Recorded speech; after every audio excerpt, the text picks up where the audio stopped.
খার্গ দ্বীপ পারস্য উপসাগরের উত্তর অংশে অবস্থিত একটি সরু প্রবাল দ্বীপ।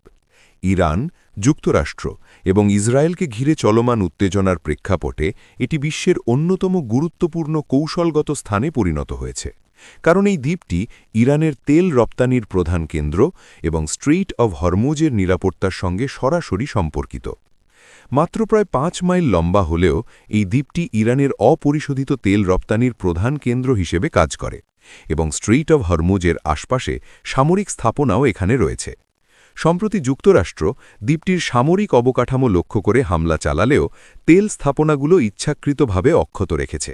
এতে স্পষ্ট হয়েছে যে জ্বালানি বাজার, সামুদ্রিক নিরাপত্তা এবং আঞ্চলিক সামরিক কৌশলের সংযোগস্থলে খার্গ দ্বীপ কতটা গুরুত্বপূর্ণ। ইরানের তেলের জীবনরেখা। খার্গ দ্বীপকে ইরানের তেল রপ্তানি ব্যবস্থার মেরুদণ্ড বলা হয়। জ্বালানি বিশ্লেষকদের মতে দেশের প্রায় ৯০% অপরিশোধিত তেল রপ্তানি এই দ্বীপের টার্মিনাল দিয়ে যায়, যা এটিকে ইসলামী প্রজাতন্ত্র ইরানের অর্থনৈতিক অবকাঠামোর অন্যতম গুরুত্বপূর্ণ অংশে পরিণত করেছে। ট্যাঙ্কার ট্র্যাকিং তথ্য অনুযায়ী ২০২৫ সালে ইরানের প্রায় ৯৬% তেল রপ্তানি খার্গ দ্বীপ থেকেই হয়েছে, অর্থাৎ প্রতিদিন প্রায় ১.৫৪ মিলিয়ন ব্যারেল তেল এই দ্বীপ থেকে রপ্তানি হয়েছে, যেখানে দেশের মোট উৎপাদন ছিল প্রায় ১.৬ মিলিয়ন ব্যারেল প্রতিদিন।